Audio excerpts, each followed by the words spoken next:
Las enfermedades mentales han sido un tabú a través de la historia. El ser humano, en búsqueda de entender su propio comportamiento, ha creado toda clase de teorías, conspiraciones y mitos, defendiéndolo incluso como una alteración espiritual inexplicable. Pero con el tiempo y gracias a los avances científicos se ha logrado consolidar el campo especializado de la psiquiatría, que define la enfermedad mental como un padecimiento como cualquier otro, buscando su tratamiento y posible cura, a pesar de lo complejo que resulta. En estos tiempos los trastornos mentales se han vuelto un tema recurrente, dejando atrás el miedo de hablar sobre ello. Aunque esto es positivo, el exceso de información lo ha vuelto una moda que minimiza la importancia de estas enfermedades, sin entenderlas realmente. La pregunta que surge entonces es, ¿la enfermedad mental es un mito o una condición médica? Espacio es igual a velocidad por tiempo. Tu cerebro piensa con mínimo esfuerzo, pero con gran cantidad de movimiento. Una mente brillante marca el rumbo del mundo. Observa más allá de lo obvio. Nos reta a pensar fuera de la caja. Cuestiona lo que damos por establecido. Plantea formas alternativas de pensar. Esto es Mentes Brillantes en Unisabana Medios.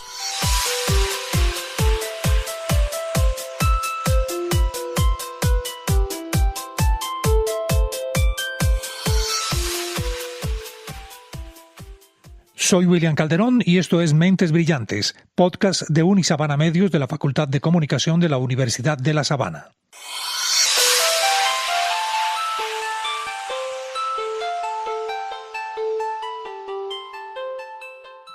El doctor Álvaro Romero Tapia es médico cirujano de la Universidad Militar Nueva Granada. Es especialista en psiquiatría de la Universidad Nacional de Colombia y especialista en bioética de la Universidad de La Sabana, con un máster en bioética de la misma universidad. Se ha desempeñado como psiquiatra del Hospital Santa Clara y de la Clínica Marley. Ha sido profesor del Departamento de Psiquiatría de la Universidad Nacional de Colombia y coordinador de Salud Mental y Psiquiatría de la Clínica de La Sabana. En 2006 ganó el premio Martín de la Cruz en la categoría de Mejor Artículo publicado en la Revista de Investigación en Salud de Guadalajara, México. En el 2007 fue organizador del evento nacional Equipos de Salud Mental, Tendencias en el abordaje de pacientes discapacitados, realizado en la Universidad de La Sabana. También participó como ponente en el Congreso Mundial de Salud Mental realizado en Buenos Aires, Argentina, en el año 2013, hablando de la terapia electrocompulsiva. Actualmente es decano de la Facultad de Medicina de la Universidad de La Sabana y es miembro del Grupo de Investigación Psiquiatría y Salud Mental de esta misma universidad. Trastornos mentales, moda, enfermedad o persona. Cuando en la cotidianidad pensamos en una persona que padece una enfermedad mental, solemos inmediatamente pensar en alguien desquiciado, agresivo, violento o incluso peligroso. Sin embargo, pocas veces pensamos que detrás de esas circunstancias médicas, de salud o simplemente vivenciales hay una persona.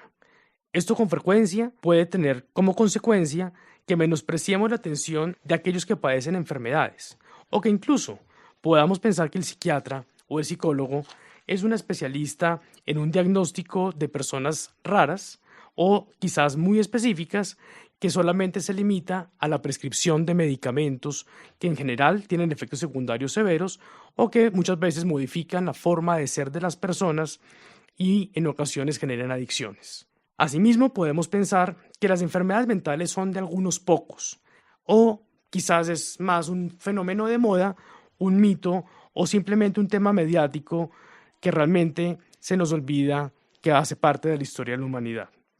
Entonces la pregunta sería, ¿es la enfermedad mental una moda? Para ello es bueno pensar en el pasado y por eso, si nos remontamos a la época de la Mesopotamia, ya empezamos a encontrar vestigios de cómo en los primeros papiros babilónicos habían reportes de personas con comportamientos que muy seguramente, a la luz de lo que conocemos hoy, podrían corresponder fácilmente a algún tipo de enfermedad mental que ya conocemos de manera específica. En los griegos, los propios egipcios, los romanos, muchas explicaciones fueron dadas para tratar de explicar por qué esas alteraciones comportamentales o mentales podían producirse. Estamos seguros que muchas personas, quienes quizás padecieron de enfermedades mentales, fueron llevadas a la hoguera pensándose como herejes, o quizás aislados por pensar que tenían condiciones como posesión demoníaca o alteraciones espirituales. Importante es también mencionar que las descripciones de las características de los síntomas que se presentaban en la medicina griega o en la medicina romana son muy similares a las que conocemos hoy. La melancolía, la misma demencia o lo que llamaban los romanos ira maníaca, guardan algunas características similares a las descripciones que inclusive hoy se siguen utilizando y son más vigentes que nunca. Pasado el siglo XVII y XVIII, con la llegada de todos los precursores de la neurología, quienes a través de las descripciones de la anatomía y de las funciones básicas del sistema nervioso empezaron a encontrar explicación para aquellas alteraciones psiquiátricas, se dio paso para empezar a comprender esto de manera distinta. Pero fue hasta finales del siglo XIX cuando el psiquiatra alemán Emil Kraepelin describió de manera detallada, basado en lo que hemos mencionado y las descripciones históricas, todo lo que se concibe hoy como alteraciones mentales, trastornos mentales y la clasificación que manejamos clínicamente.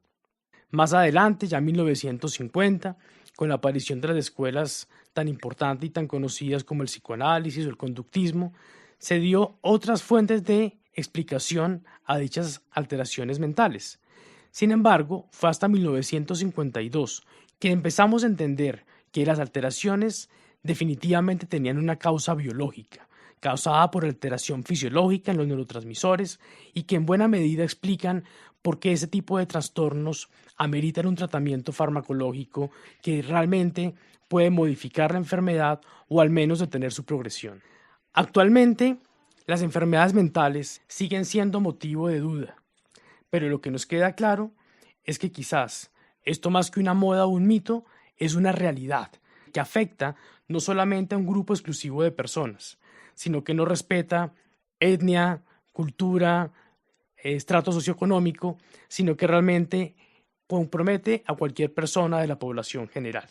Estas enfermedades, como por ejemplo lo puede ser la depresión, cada día la escuchamos más como una entidad frecuente, común en las personas, es una condición que deriva exclusivamente de una alteración biológica o quizás obedece más a una fragilidad humana, quizás obedece más a una falta de fortaleza personal, a una debilidad del carácter o quizás a una mala educación.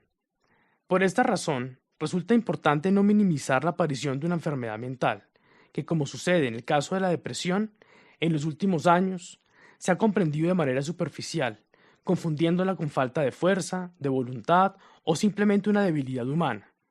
Es necesario posicionarla en el lugar que le corresponde, entendiendo que es una enfermedad médica que nos afecta a todos y que con una frecuencia cercana a 1 de cada 4 personas de la población general requiere una atención y un tratamiento específico. Pero ¿qué ocurre cuando solamente priorizamos la enfermedad mental y olvidamos que detrás de esta enfermedad hay una persona? También debemos conocer que como medidas protectoras para la aparición de enfermedad mental está el desarrollo de la salud mental. Esa condición de bienestar universal por la que todos debemos trabajar. Puede ser esta a través del desarrollo personal integral, la generación de un proyecto de vida, la construcción permanente de nuestras diferentes áreas personales, la física, la espiritual, la cognitiva, la familiar, la laboral, que unidas nos deben orientar hacia la búsqueda del perfeccionamiento a través de las virtudes. Estas deben ser siempre fortalecidas para defendernos del inevitable dolor de la vida, que día a día nos traerá nuevas experiencias difíciles, como muertes, pérdidas, decepciones, aislamiento. Todo esto puede causar síntomas que muchas veces simulan una enfermedad mental, pero que no podemos confundir. Estas malas experiencias, por el contrario, deben contribuir al fortalecimiento del desarrollo de la persona, de su familia y de su entorno, y si enseñan a manejarse correctamente, pueden evitar una verdadera enfermedad mental, para finalmente garantizar una sociedad más sana, más constructiva y más pacífica. Doctor Romero, usted menciona la importancia de la salud mental. ¿Cómo se podría diferenciar una alteración en la salud mental de una verdadera enfermedad? Como lo mencionábamos, la vida misma trae dificultades, y las dificultades por naturaleza ponen a prueba nuestras características personales, nuestros mecanismos de defensa, nuestras formas de responder al estrés. Eso puede manifestarse con síntomas que muchas veces son idénticos que los de la enfermedad mental. Por tanto, la diferencia está más dada por dos factores fundamentales. El primero es lo que llamamos funcionalidad, y es qué tanto realmente estos síntomas afectan mi vida normal, qué tanto estos síntomas impiden que yo trabaje, estudie, altere mis relaciones familiares, personales, fraternales. Es en ese punto cuando podemos empezar a encontrar factores concretos que nos hablan de condiciones ya que generan un trastorno o enfermedad mental, la cual tendrá que también estar validada por un examen diagnóstico que nos va a permitir entender que los síntomas no son causados por el evento puntual que se genera y que desencadenó los síntomas, sino que persisten en el tiempo a pesar de que la circunstancia negativa ya no esté. Llevando el tema de la salud mental al contexto actual, ¿qué tanto los dispositivos tecnológicos influyen en favor o en contra de la salud mental? Los avances tecnológicos no son buenos ni malos, depende cómo se usen. La salud mental es un proceso continuo, en donde, como lo mencionábamos, se requiere un desarrollo personal integral. Con las dificultades actuales de tiempo, de espacio, de movilidad, de transporte, las herramientas tecnológicas nos permiten acceder a lecturas, música, videos, interacciones personales que pueden parcialmente complementar las tradicionales. Y lo menciono como complementar porque no podemos olvidar que las tecnologías no reemplazan las personas y que cuando yo tengo un listado de amigos de Facebook, no es lo mismo a que yo tenga amigos con los que me veo y tengo interacciones personales. La idea es poder mezclar las dos y que la tecnología potencie las relaciones humanas y no que las reemplace. Bueno, doctor Romero, teniendo en cuenta que todo este tema se ha vuelto tendencia, ¿cómo se podría sacar provecho de esta moda para concientizar a la sociedad del verdadero significado de la enfermedad mental? Llevamos más de 10 siglos evitando hablar de salud mental y evitando hablar de enfermedades mentales. Los enfermos mentales y hasta los propios profesionales de la salud mental han sido estigmatizados a lo largo de todo este tiempo. Por tanto, llevarlos a un proceso actual en donde las personas están sensibilizadas y atentas a lo que puede pasar resulta muy útil, por cuanto que nos va a permitir justamente sacarlo de ese espacio oscuro y que solamente es de unos pocos, para entender que la salud mental es de todos y la enfermedad mental puede ser para cualquiera.